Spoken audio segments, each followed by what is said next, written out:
Hi everyone, my name is Megan. Thank you for joining us today.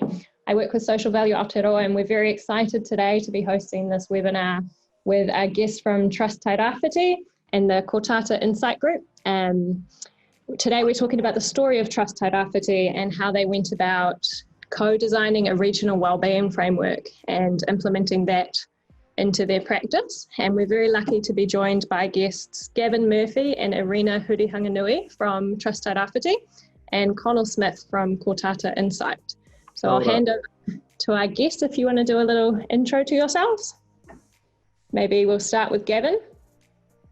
Tēnā tātou, ko Puki Kiwiriki te mauna, ko Hunua me whakatāne te awa, ko Francis me Murphy ngā hapu, ko Tūranga Nui Kiwa ahau, ko Gavin Murphy taku ingoa, ko kaimahi te Trust Tairāwhiti. So I'm Gavin Murphy, kia ora. I'm the CEO of Trust Tairāwhiti. I'm really pleased to be here today and talk about our kaupapa.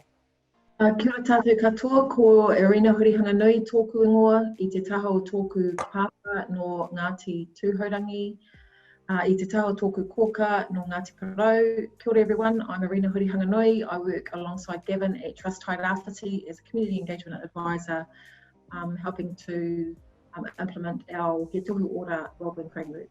Kia ora tātou. Kia ora koutou, ko Conal Smith ahau. Conal Smith, I'm a wellbeing economist, background in New Zealand government and Statistics New Zealand, a few years at the OECD measuring wellbeing, and currently working as part of Kōtātā Insight, looking at intangible outcomes like wellbeing. Fantastic. We're very excited for this session and it's great to have you all joining us. Conal, the title Wellbeing Economist is one I haven't heard before, but we're fascinated to hear a bit more about that.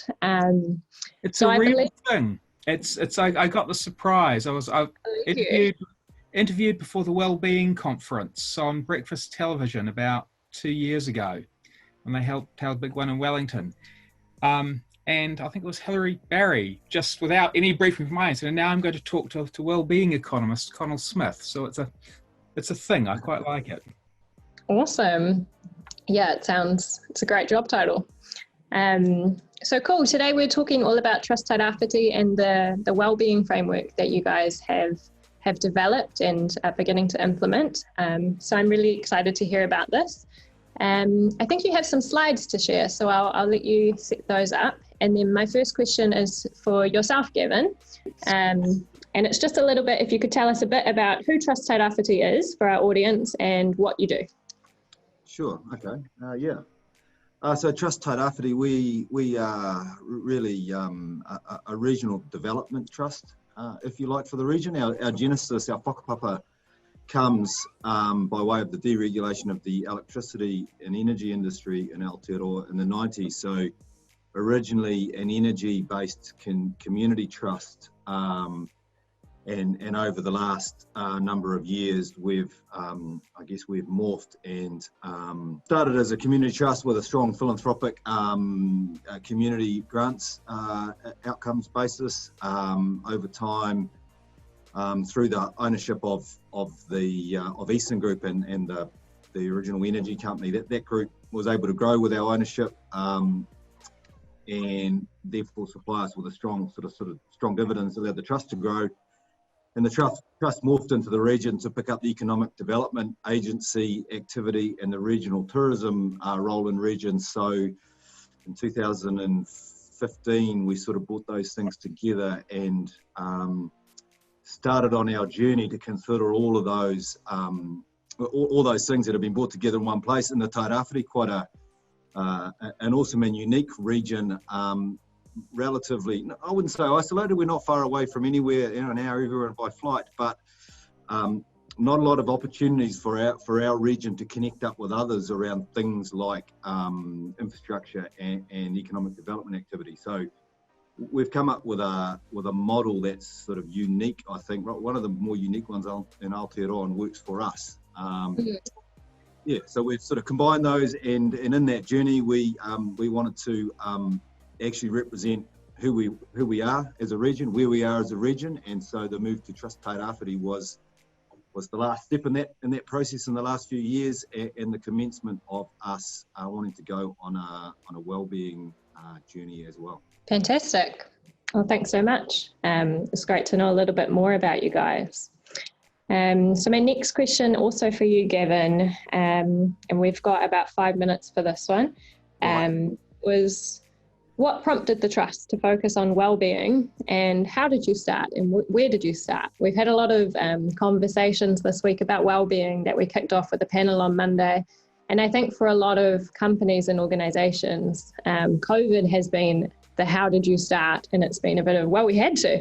We suddenly couldn't ignore it anymore. But I'd be really interested to hear how you've gone about this on a bit of a larger and maybe more intentional and planned scale. Yeah, absolutely. It was very much an intended and we did it overtly, I guess. And that journey started back in 2018, not long after bringing all those our whakapapa together, I guess. We had a change of trustees. We had quite a range of activities under the Trust's banner within our whiripapa, as we would now say. Tourism, economic development, traditional community granting and philanthropy, and a range of other funding. So for example, we typically grant or invest into the Tairāwhiti region somewhere between $10 and $17 million a year, which is quite a substantial amount. And coincident with bringing that together, me coming on board and a change of trustees, we sat down and we wanted to understand whether we were really getting impact and outcome as opposed to outputs. And we wanted to do that with a wellbeing lens more than just the traditional GDP lens. You know, wellbeing is certainly very trendy, and you point about COVID and lots of companies thinking about it. And we were quite overtly talking about well-being in the broader sense of it. So not wellness, which well-being and wellness we think often get, not that they're completely different, but they often get lumped in together. And for us, we have a vision for the Tairāwhiti of te mana, te ihi, te wihi, and that's an enduring, te ao Māori, that's an enduring phrase, and in many respects that's represented well-being for a long time. So the trendy use of well-being from Treasury to governments to lots of places now, we think's existed in te ao Māori in this region for a long time. So bringing that to life was our aim, and to do it in more than just a GDP sense. So how the heck do you do that? We got sort of some groups together and asked ourselves what it was. We went out and looked to see what wellbeing frameworks were out there. We did a rigorous sort of desktop review of all the national and international wellbeing surveys, 57 if you're wondering, different frameworks out there around the world that we could find. Looking to see if there was one that was appropriate for the Tairāwhiti that we could pick up and use, because that would have been a relatively efficient and effective one. We couldn't, and we included, other Indigenous models around the world, the te kupenga work in Aotearoa, what Treasury was doing, etc. We couldn't find anything that worked for us as it sat there. We got some strong themes coming out of that around health, income, relationships, and employment being key, consistently occurring in the top 5 of the top 10 things that made up well-being generally in all those frameworks. So, not having something off the shelf, we then set about with that desktop and sort of peer-reviewed approach. We set about then working with our communities of the Tairāwhiti to ask, what mattered to them and what made up well-being from their perspective with that background piece of work done, which led us to the point of he Rangitapu he Tohu order, which is our well-being framework, what matters to us here in the Tairāwhiti, and therefore a really good framework for what the Trust can make a difference around, recognising it's a framework that's of the region for the region, and we are of the region. So yeah, whirlwind whistle stop tour of how we got there. But it's the framework has hard outcomes around economy, etc. It's not a wellness framework. I know that sounds strange. It's got all aspects in it, we think. Awesome. Thank you so much, Gavin. It sounds very interesting, and I'm sure it took a long time and was an extensive consultation process with the community, I'm sure. So I'd love to hear some more about that. Conal, my next question is for you on my wee list here.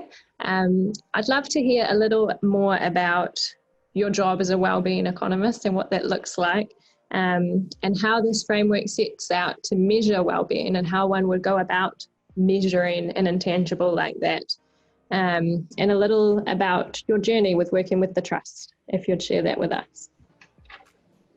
Okay. How do you go about measuring well-being? You've got to have some idea what you mean by it. And I think Gavin's point that by well-being, we don't mean just wellness. Wellness is an element of well-being, capturing sort of some of the psychological and health-related things, but well-being is broader. It's multidimensional. If you look back at the sort of history of this, going right back to the early 70s when economists were first putting together GDP, and Simon Kuznets, when he did this, said, sort of GDP is not a measure of well-being, of welfare. It shouldn't be used as one. And that spawned a whole family of sort of progress measures to attempt to provide a measure of well-being that could be used for policy and for social purposes to evaluate progress. But actually none of them worked very well. They were all modelled very closely on GDP, the sort of genuine progress indicator, one number mashups that try and scrunch everything down into one number. And we actually didn't make much progress on that at all. We started making progress really when people stopped doing that and said, actually, look, don't worry about trying to mash things up. Just look across what goes into these things. The ingredients are always the same. Gavin mentioned a few. Health is always there. There has never been a human society anywhere that does not value health. Income matters. Relationships matter. We're a social creature. Not being excluded from the labour market, having a reasonable quality government, living in an environment that isn't in an appalling state. The list is really, really coherent. So when the focus shifted to a multidimensional approach in the early 2000s, suddenly you got from a number of different sources, all at the same time, people coming out with remarkably similar things. You had the OECD in 2001, Society at a Glance, and then in 2011, How's Life, their Better Life Index. If you look in New Zealand, we were really early off the bat here. The Social Report back in 2000 from MSD is almost word for word in how it describes well-being, the same approach that you sort of get now from the OECD. And that in turn was grounded right back in the Royal Commission of Social Policy that did really deep and rich consultation in the 80s. And of course, in 2008, 2009, you have the Sen-Stiglitz-Fitoussi report, which was this report commissioned by the then French president, Sarkozy, from 3 very high-profile economists saying, basically, look, can you draw together what we know about measuring well-being? And they gave us what's really the key characteristics I think you see of most approaches to measure well-being for policy. They're all genuinely multidimensional, right? They acknowledge that well-being isn't a one number thing. Okay, to get well-being, you have to get the economic bit of it, the health, the relationships. They focus on people, not reified systems like the economy. Economy doesn't experience well-being, it's always people who do. They recognize that distribution matters, not just the level, right? So who gets what matters.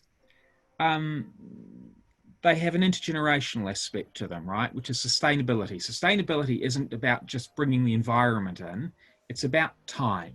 It's about, are we being good ancestors? Is what we're passing on to future generations better than what going to leave them better, or at least as well off as we were?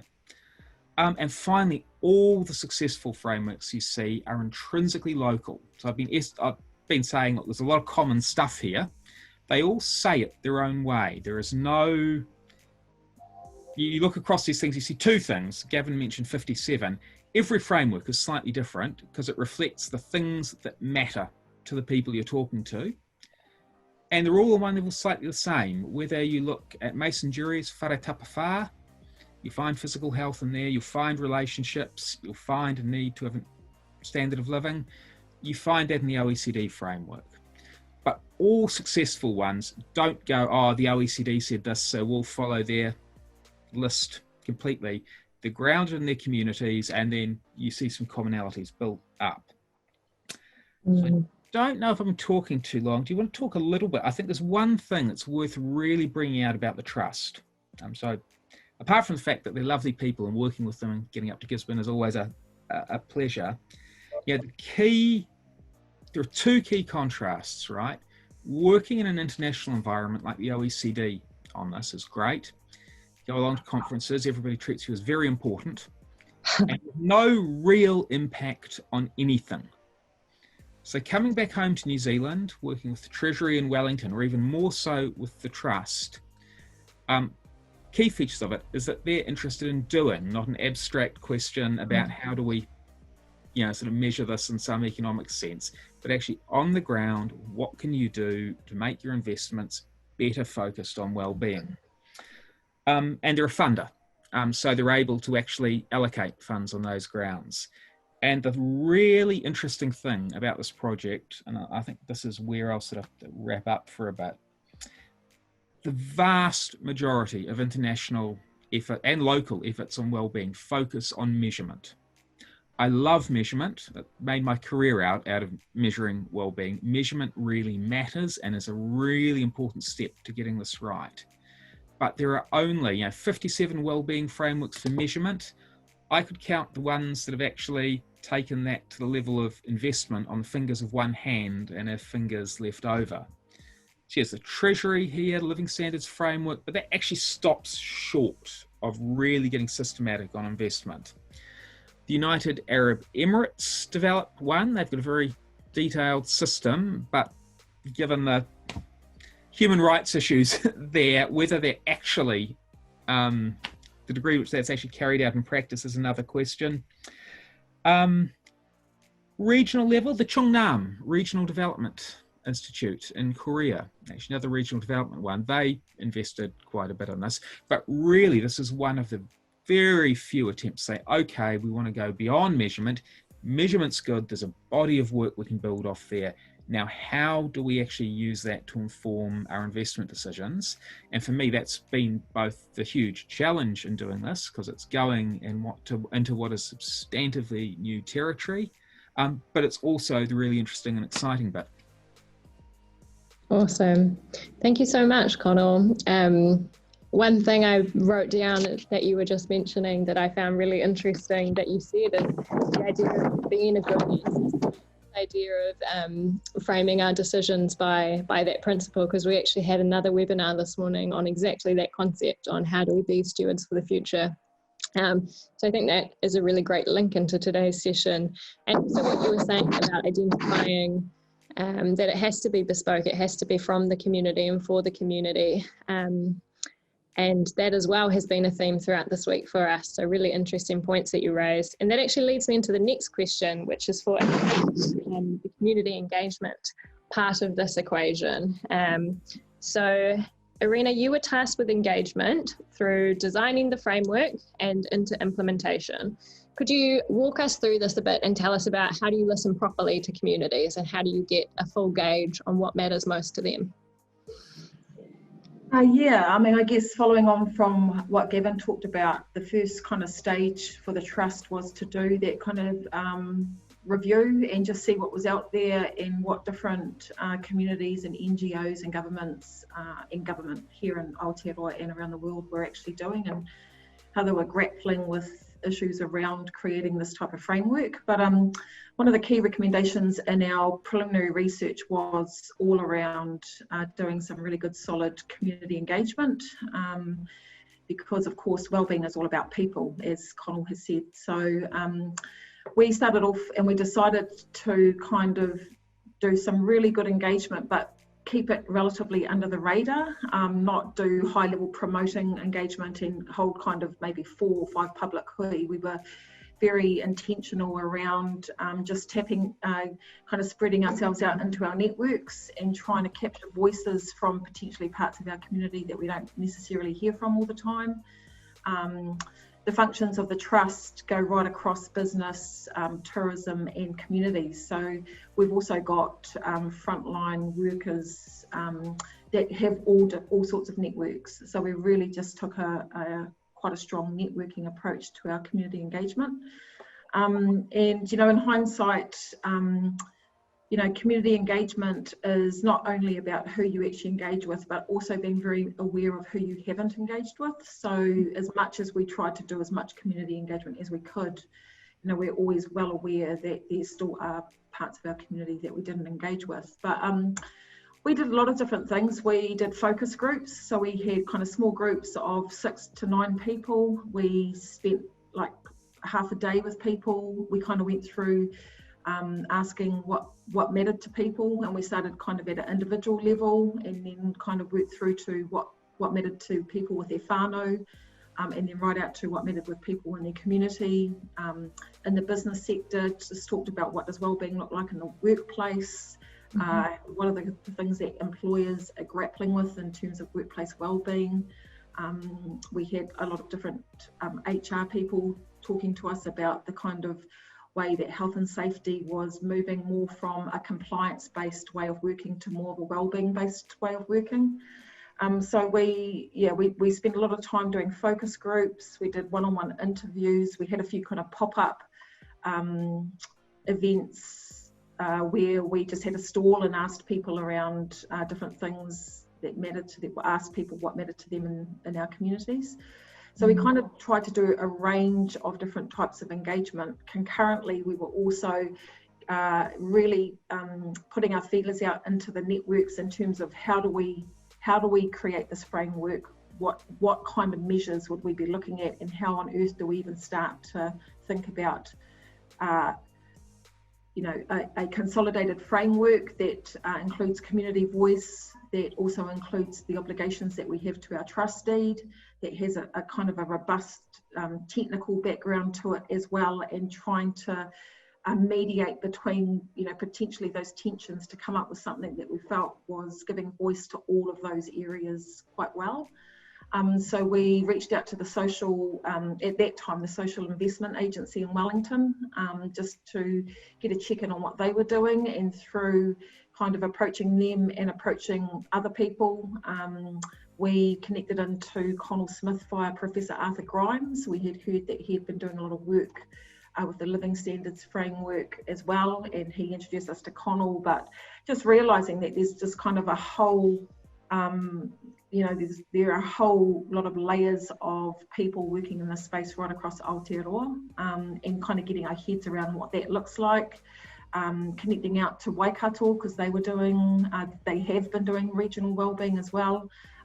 Conal's introduced us into Te Tohu down in the top of the South Island, who are doing something similar. So as much as we were building this framework and doing our community engagement, we were also actually trying to just strengthen our networks out to understand what other regions and other groups were doing at the same time. Alongside that, we were mindful that we had to then figure out, after capturing all this data, how we were going to analyse it. We got a bit of a steer from the Social Investment Agency around using a program called In Vivo, which helps you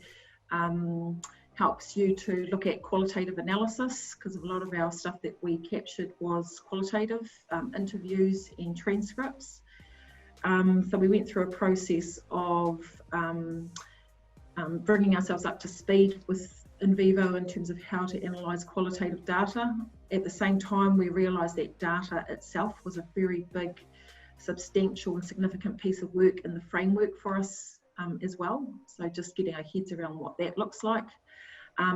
But we decided and we realised that data capability, data analytics, data science was a field that we know we have to build our capability in. So we tapped into our local EIT just to see what our computer systems and data analytics students, graduates were doing, and whether or not this would be something that we could include them in to help us with our work that we were doing at a community level. So we kind of are realising at the same time that there's a capability, issue in terms of the whole data governance and data analytics and management of a framework like this. So yeah, while we were doing community engagement as an organisation, we were going through quite a learning journey ourselves in terms of what you actually do when you're starting to build a framework, all the different levels and layers behind it. Gavin, you might be able to kind of talk about all the different, and it is very much an iterative and learning journey for us.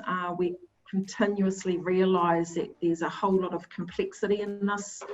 So trying, among that complexity to keep it as user-friendly as possible and be able to communicate out as clearly and as simply as we can to people and not bamboozle people too much with the technical jargon around some of the stuff sometimes.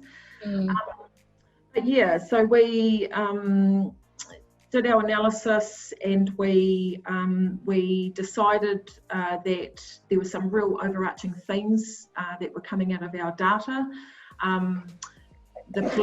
The preliminary research that we had was a really solid foundation, I felt. It wasn't too far from what our communities were actually telling us anyway, so that was a great affirmation for us that the preliminary research we had put us on kind of good foundations for how we were creating our framework.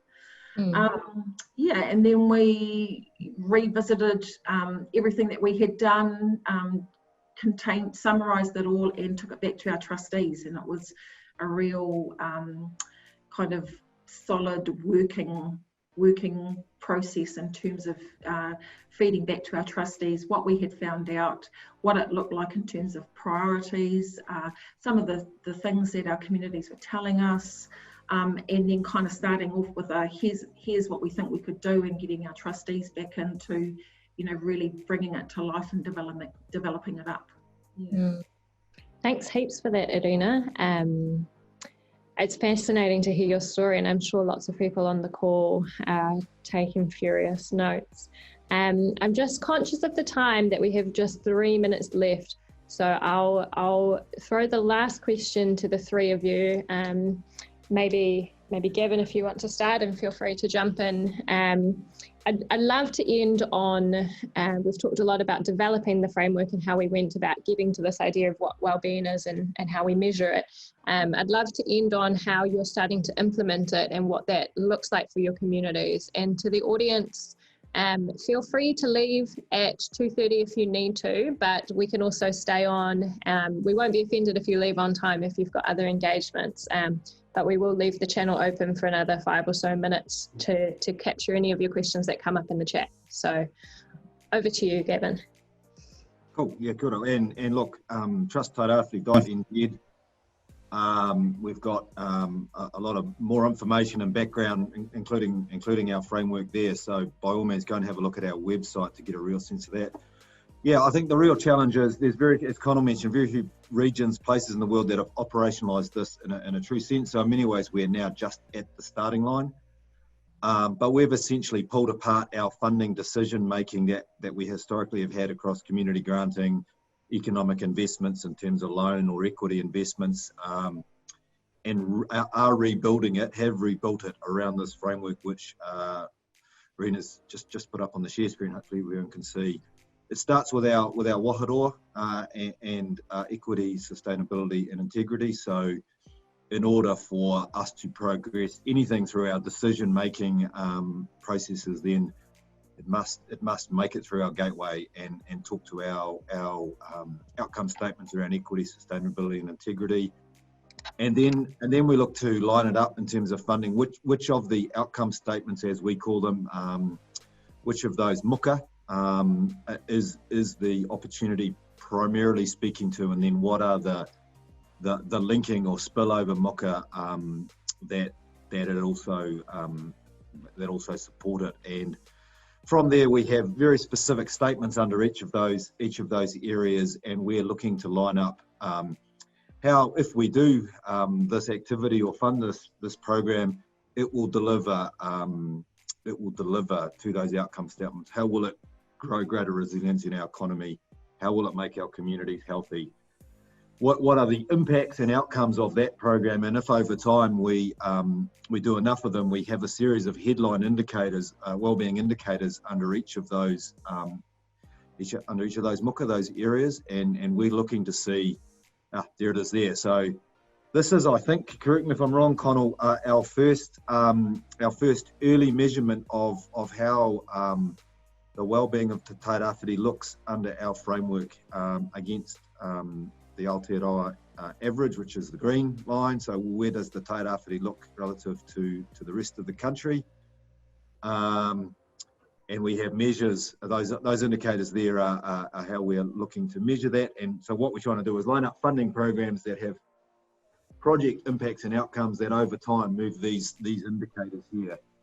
Look, it's really early days, but we're going to use that framework and that will inform all of our funding decisions. It will inform how we put resources of our own people into activities and programs, what we focus on and don't focus on. So early in the operationalisation, but and challenging and a lot to learn, but pretty exciting at the same time. Gosh, that's a great graphic that really lays it all out, doesn't it? Yeah, so relative to the rest of Aotearoa, speakers of Te Reo, we're strong. This is a relative scale, so not absolute, so it doesn't suggest that everyone in the Tairāwhiti can speak Te Reo, unfortunately not yet. But so at the moment we've got to it relative to the rest of the country, and we want to understand how we might move that to sort of more absolute as well. But so strong there relative. You know, this the loneliness. So our measure of loneliness shows that there's an area where a lot of work could be done in our communities of Tairāwhiti. So in is not good, out is good, and we're just for the first time have got this to this point, and I guess we're still working through making sure this works. This is doing what we want it to, and then we will increasingly use it to inform our decision making and our funding and all the activities of the trust. Yeah, probably worth just the only other caveat for this is that it's not immediately obvious, but about half the ones where, particularly both the environment, where Tairāwhiti is exactly the same as the country average, that's actually, we don't have data at the moment, and we've just given that as a default value. Yes. Environment, not just on Tairāwhiti, right around New Zealand, our environmental data, our indicators to actually measure it, are really, really poor. Parliamentary Commission of the Environment made a point out of that earlier this year. Yes, I probably wouldn't take this as too much gospel just yet, but that gives a sense of how you take the theory, you get to a framework which Erina had up before, and then how that ultimately get indicators and how you start to weave that into your funding decision making, which is where you need to get to if you want to be real. Awesome, it's very fascinating. Conal, on the environmental question, if we take the principle that we measure what matters, that says a lot about where the environment falls into our current position in this country. So that's interesting for me to hear. Well, we have run out of time, so unless there's any final questions that the audience can throw into the chat in the next kind of 30 seconds while I'm wrapping up, I'd just like to say a massive thank you to the team from Trust Tairāwhiti and to you, Conal, and to all our guests today for joining us. Also, I forgot to mention at the beginning, but we have a guest from Erina with us today, Laura. Laura, do you want to say hi? Sure. Kia ora. Laura was an Erina with a connector that brought Trust Tairāwhiti and Social Value Aotearoa together. Erina are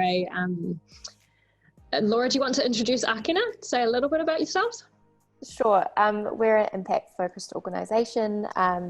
We achieve or help others achieve impact in numerous ways: capability building, impact investment, impact consulting, and social procurement. So check us out if you haven't heard of us. But yeah, and so awesome. We think so highly of the Trust Tairāwhiti crew, and we're definitely following your journey. It's pretty impressive. If people are on the call and you haven't grasped the just how I suppose harder task this is to operationalize, I think Conal represented that really well. They are doing extraordinary. So well done, team. Awesome. Thank you so much, everyone, for joining us today. That's all we have time for today, but thank you very much. And thanks again to our guests, and enjoy your afternoon, everybody. Kia ora.